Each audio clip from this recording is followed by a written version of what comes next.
right? But what I think what this really points to is, it took a while for us to get here, and really have enough data to kind of back up some of the things that we said 2 years ago. But what I've seen across the industry over the last couple of years is a lot of misinformation with projections that just weren't based in any kind of fact or any kind of reason. And these adjudications now just kind of validate some of the things that we've said in previous webinars, right? If your priority is to get a conditional green card, rural is a very clear path to doing that, and USCIS is treating it accordingly. Let's look back at some things that meant very well, but were just incomplete data sets. So, for example, the II-USA report that came out in the last year that basically detailed approvals and adjudications based on regional centers providing their data. Although that was great information, one of the things that was kind of mentioned in there was a 16-month processing time for urban applications that were approved.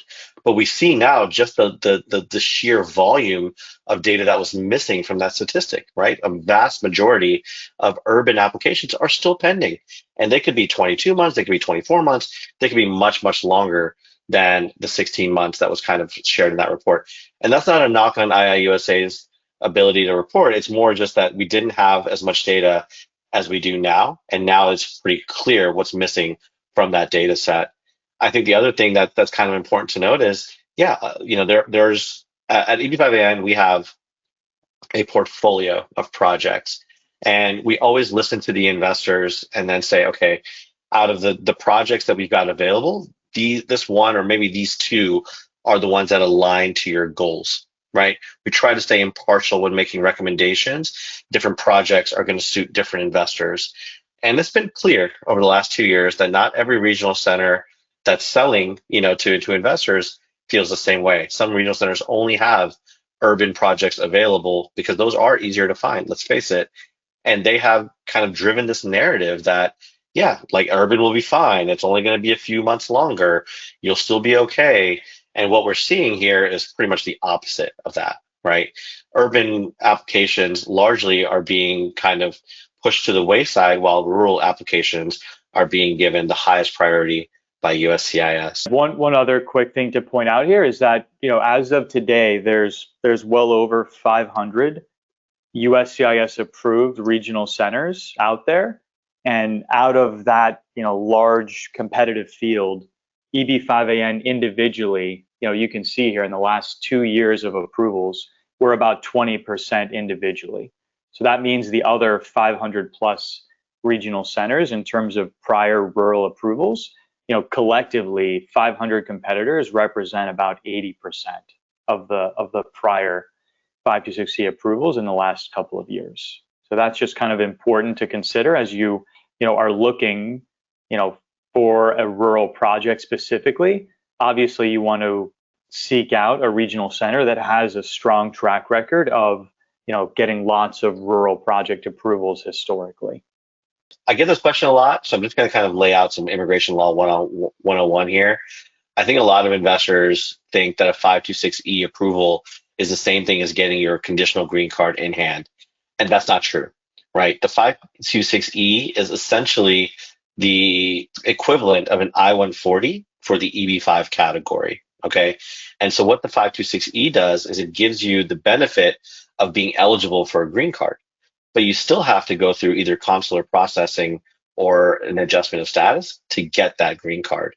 And if you're from a country that has a final action date on the visa bulletin, your 526E could be approved, but if the final action date is earlier than the date that you filed, that green card will not be issued to you at that time. Okay, so just getting the 526E approval, it's definitely a big step one, but being current when that 526E approval happens is a big factor in being able to get your green card as quickly as possible without sitting in another backlog, which a lot of people are trying to escape in the first place by doing this application. So that's definitely the biggest thing. And then the other thing that we'll note about a backlog is also the immediacy of being able to file an adjustment of status. We've done a couple of webinars on that. You can definitely go back and watch that. But that's the other big thing that happens when you get a backlog on the visa bulletin is you're not able to file an adjustment of status at the same time. lock in your kind of status in the US, get an EAD and an advanced parole, lock in the kid's age. There's a bunch of different ramifications of that. So to Sam's point, getting into a rural project, getting an approval as quickly as possible, and beating out a potential backlog could be almost like a cheat code at this point in EB5. So that's exactly what I was going to say. That essentially, when you're embarking on your EB5 journey, one of the ways to mitigate a lot of the risks on the tail end of the process and the removal of conditions is to go into a project that already has job creation underway and is likely to meet the job creation requirement, whether it's because of construction progress. You can understand if how the project financing works. Do they have enough financing to be completed, even if all the EB5 is not raised? You can look at permitting and entitlement issues, making sure that the project is not only just shovel ready, but also continuing to move forward, utilizing the capital. And then, yeah, if you can find a project that you're kind of coming into with jobs already created and a lot of that momentum already built, you're putting yourself in a really good position to not have to worry. It's hard enough to worry to get that initial green card. To have to worry again at the 829 phase is just, it's overly cumbersome. And then the last piece of this that all fits into some of the other webinars that we've done is just the backlog analysis. So with rural, based on the January data, there's about 1,100 that have been approved. We know that there's over 4,000 visas available. So even if they start approving more applications quickly, which we really hope they do, so that we don't waste that many of the rural set-aside visas, we're nowhere close to where that could generate a backlog. Even if they had 2,000 applications approved, it still likely wouldn't be enough to eat all those visas. And some of those have already been issued, and many of them are not going to happen by the end of this fiscal year. So just overall to us, what it looks like is that unless they somehow find a way to approve all the rest of these rural ones very quickly, we actually probably have a pretty good runway here before a backlog is going to show up in the visa bulletin. But even more surprisingly, I actually think that it's unlikely we're going to see a high unemployment backlog in the visa bulletin. If they're not adjudicating them, how are you going to get enough approvals for a backlog? So it all depends on what they use to create that cutoff date, whether they only go by approvals or if somebody in the department wises up and looks and sees a stack of thousands and thousands and thousands of high unemployment applications, knowing that obviously there is a backlog and they issue it. But just based on approvals alone, it's hard to believe that either category will see a cutoff date by the end of the year.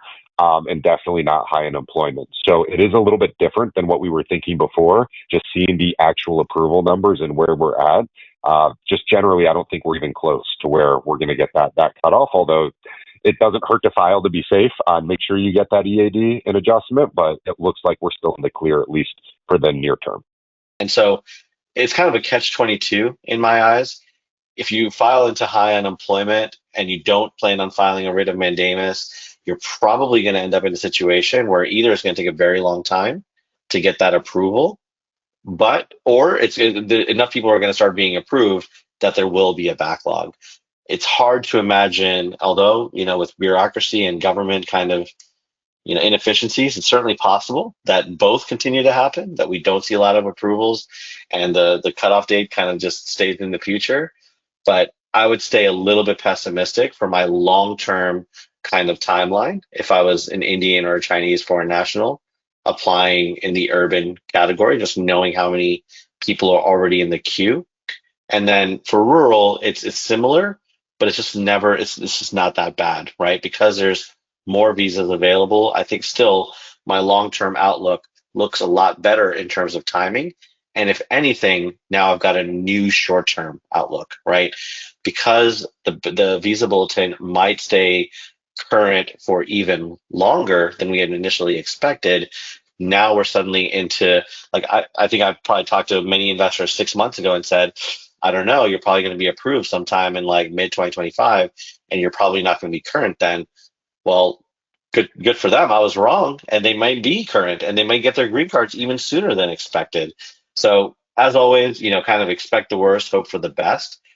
I do agree with Mike that we're looking at maybe a much longer runway than we had previously expected, but I would still be wary of, something's got to give at some point, and I think I would be wary of filing into HUA, expecting that, being an Indian or a Chinese national and expecting, oh, I'll just get my green card in 2 years, no problems, no, nothing's going to happen.